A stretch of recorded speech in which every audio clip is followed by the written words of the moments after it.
So I've been here an hour, and yeah, you guessed it. I don't know, 15, 18 pennies, something like that. Why? Why does this machine not pull any clad out of here?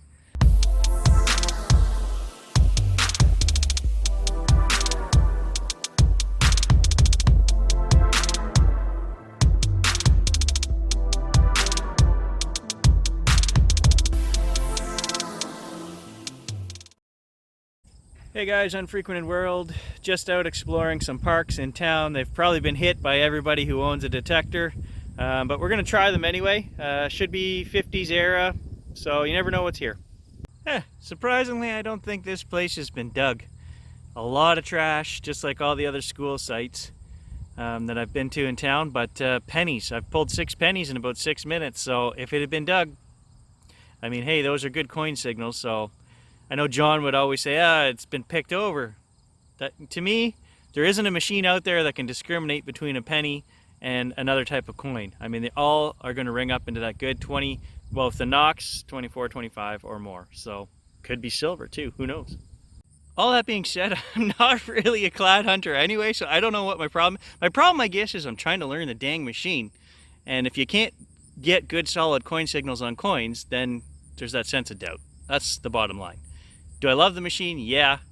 Am I going to work it for 1,000 hours so I get to know it? Yeah. And I think it's a good machine. It does pull silver. It hits bangs on silver, no problem. Just won't hit the Canadian Clad.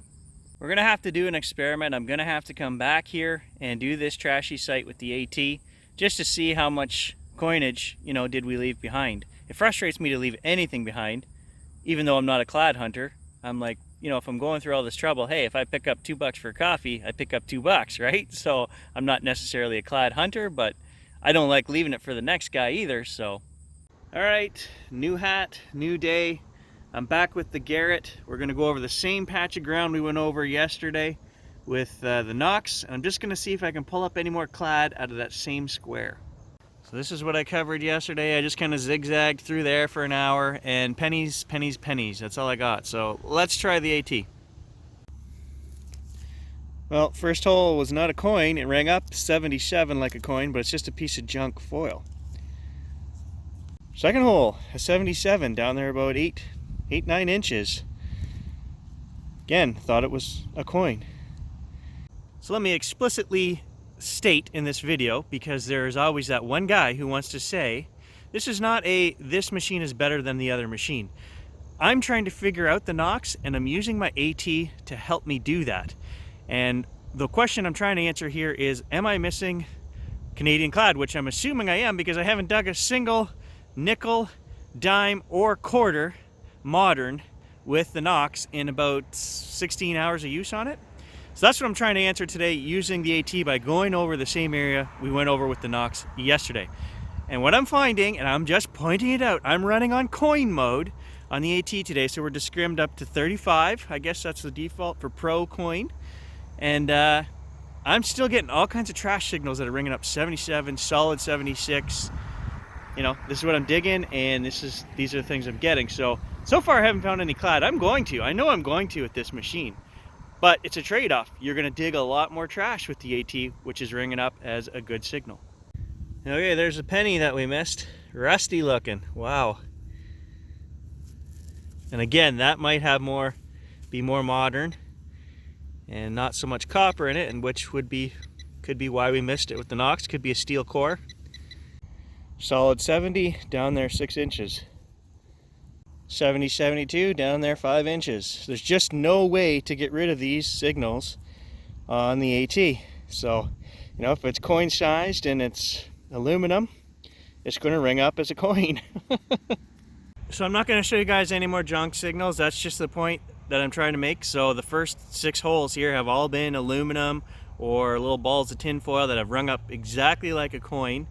And that one piece of can that was down there deep enough that you could just hit on it. So what I am going to do is just find some clad here in the next 45 minutes. So if I don't find any clad, then I don't know. I guess you're not giving anything up with the Knox, really, right? Other than digging all this trash. However, if you want to be thorough, you've got to dig all the trash, right? You don't want to leave that one signal here that could be a little gold bracelet or something, right? You want to clean this sucker out. So I think either way, you're going to be digging this park, no matter which machine you have. And the AT is finding just as much as the Nox. The Nox just has better discrimination on it. Is that a good thing? I don't know. How clean do you want this field to be when you're done digging is the question you have to ask yourself. 30 minutes down, I still haven't found any clad. Solid 72, 3 inches down.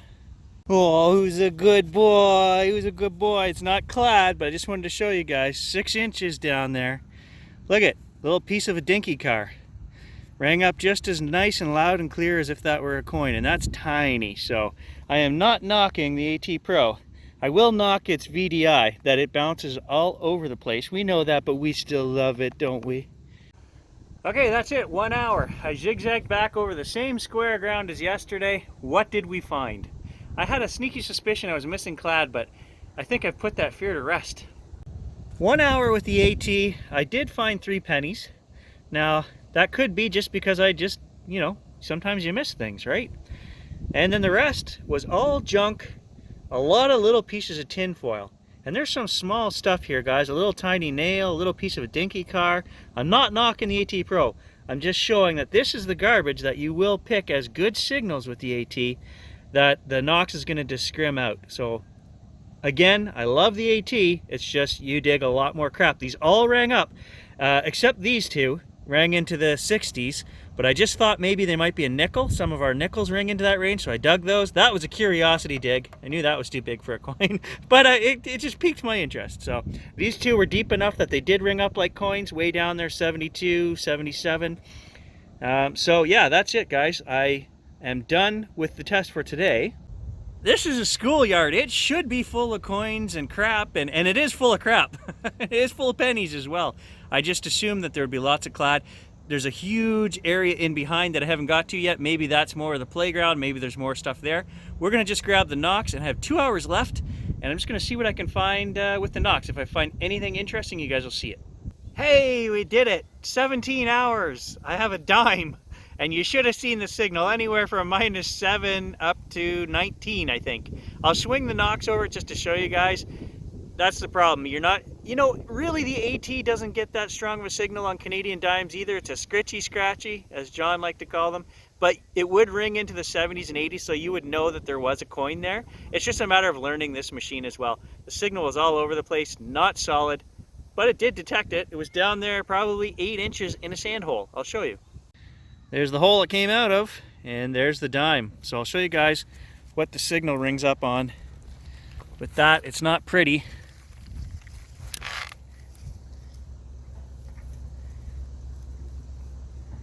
So underground, it was actually hitting up to 19 when it was buried. And I can hear iron. So it doesn't like Canadian Clad for sure, but you can find it. You just got to work and dig those crummy signals. And we can't blame the machine, guys. Look at this. I picked the dime up. Watch when I flip it over. Oh, come on. Look at that. That's why they read so crappy. Steel cord, iron, rusty junk. That's what our money is nowadays. It's not even going to last, you know. Who wants to dig that anyway? You guys aren't going to believe what I just found. Old silver. Was not expecting it. I brought the Nox here just to dig trash. Check this. I can tell just from the shade of silver there, and it was ringing up 30 on the machine. That's a quarter, an old Canadian quarter. How old? Pretty old, I think. Oh yeah, let's take a look at this. Let's see if we can get a date here. Oh hell yeah! Look at that, 1907. Oh, I was not expecting that at all. Absolutely freaking amazing. That made my whole day right there. Oh yeah. Who cares if we can't find modern chains? I don't want that shit anyway. I want this stuff. Well, it's starting to rain pretty good now. I think I'm going to call it. But I'm going to come back to this spot, obviously. There was a little girl here, came over, and she took about a dozen of my pennies. She helped me dig them out, and she was saying, oh, there's lots of people come here metal detecting. So hey, I found old silver where apparently lots of people come. I don't come here to these places because they're just so trashy, and they're usually not that old, but I don't know what was on this property before. Had to have been something older for there to be old silver like that. Gonna have to do some research now. Oh yeah, called that one just in time. Starting to come down good now. Thanks for watching, guys. We'll catch you in the next adventure.